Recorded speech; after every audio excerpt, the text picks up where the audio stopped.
whole, what's the general attitude of music journalists towards the music industry and their audiences, in your opinion? That's going to vary, I think, tremendously depending on who the writer is. There's a huge range, and I've seen many different types of attitudes, good and bad. There's the writer who is starstruck, the blinding lights. It's all about getting close to the celebrity. Not judging that. That's a style. You see that works extremely well for a lot of journalism that focuses on the celebrity side, kind of the sizzle of it.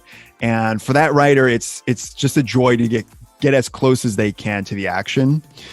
Then there's, on the other side of the spectrum, there's more of the heavily analytical writer, and that can go one of two ways. One, that can be really great, really insightful, but then there can also be this sort of I don't know if you'd call it cynicism, but there's a tendency to start to see the industry a lot more behind the scenes. So you see a lot of trends, a lot of patterns repeating. So you sort of lose a little bit of touch with the consumer side of the industry, and that can go in a bad direction. I've definitely seen that happen. So yeah, it can go all over the place. Ashley, do you agree? I do. He's mentioning about analysts, and I try to stay on both sides of that, because if I get too deep into it, I can do exactly what Paul said and get a little bit more cynical about things. One topic to mention is TikTok. TikTok's all the rage now. It's one of the biggest short form video sites in the world. But it's basically a rehashed idea from 2014. It's Vine. So Vine's popular again. It's just called TikTok now.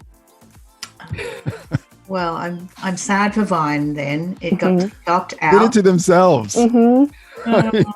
Actually, you've written this over and over again. I mean, they killed it themselves. They did. They absolutely did. They held lightning in a bottle and then let it out. I know. And they maybe used a bit too much weed killer.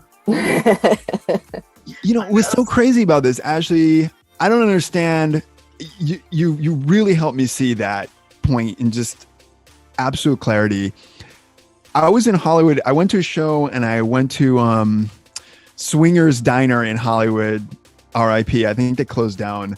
And I remember we were just sitting there eating some grub, and all the heads turned, and it was some guy who walked in with, you might know who this was. I couldn't identify him, but he had this, flowing hair and this powered skateboard, and he walks in, all the heads are turning. I'm like, who is that? And it turns out he's this number one or number two Viner. Yep. And I was educated really quick. This is a Viner. And I was like, ooh, ah.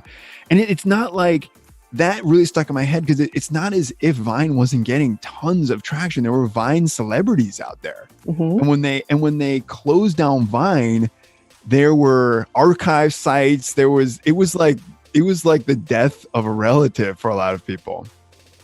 It absolutely was. A lot of those people ended up on YouTube, but of course YouTube doesn't serve the same purpose. So when TikTok came out, a lot of the former Viners are now TikTokers.